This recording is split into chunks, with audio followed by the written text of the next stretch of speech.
እኮ አላህ አለን። ለምንድነው የምንከስረው?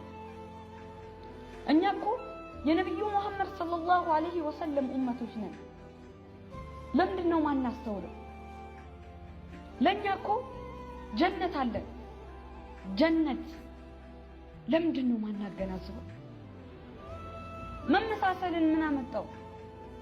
እንዴት ወደን ፈቅደን እሳትን ጀሃነምን እንዴት እንመርጣለን? አላህ ሱብሓነሁ ወተዓላ ነብያቶችና ሰሃቦችን እንደፈተናቸው ገና መቼ ተፈተንን? ነገ ወይም ዛሬ እንደምንኖር ምንም አይነት የተረጋገጠ ማስረጃ ሳይኖረን ታዲያ ዛሬ ተውበት ከማድረግ እንዴት እንሸሻለን? ያ ኢኽዋን ወንድም እህቶቼ ምንም እንኳን ከናንተ ያነስኩ በሆንም ትንሽ እንኳን በሆንም አንድ ነገር ግን ላውሳችሁ። የአላህ ረህመት እጅግ በጣም ሰፊ ነው። ከባህርም በላይ የሰፋ ነው። አላህ ሱብሓነሁ ወተዓላ ለማንም ሰው ያዝንለታል። ከቀረብነው በላይ ይቀርበናል። ሱብሓነላህ።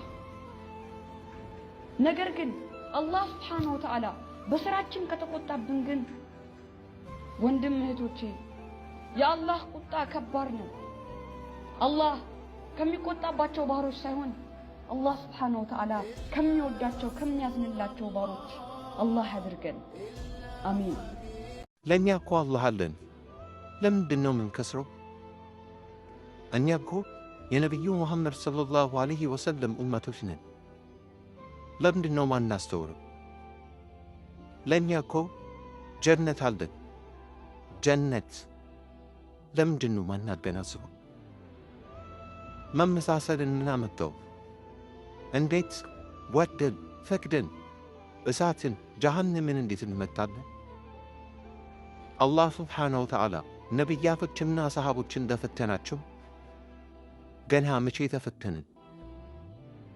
ነገ ወይም ዛሬ እንደምንኖር ምንም አይነት የተረጋገጠ ማስረጃ ሳይኖረን ታዲያ ዛሬ ተውበት ከማድረግ እንዴት እንሸሻለን? ያ ኢኽዋን ወንድም እህቶቼ ምንም እንኳን ከናንተ ያነስኩ በሆንም ትንሽ እንኳን በሆንም አንድ ነገር ግን ላውሳችሁ። የአላህ ረህመት እጅግ በጣም ሰፊ ነው። ከባህርን በላይ የሰፋ ነው። አላህ ሱብሓነሁ ወተዓላ ለማንም ሰው ያዝንለታል። ከቀረብነው በላይ ይቀርበናል። ሱብሓነላህ። ነገር ግን አላህ ሱብሓነሁ ወተዓላ በስራችን ከተቆጣብን ግን ወንድም እህቶቼ የአላህ ቁጣ ከባድ ነው። አላህ ከሚቆጣባቸው ባሮች ሳይሆን አላህ ሱብሓነሁ ወተዓላ ከሚወዳቸው ከሚያዝንላቸው ባሮች አላህ ያድርገን። አሚን።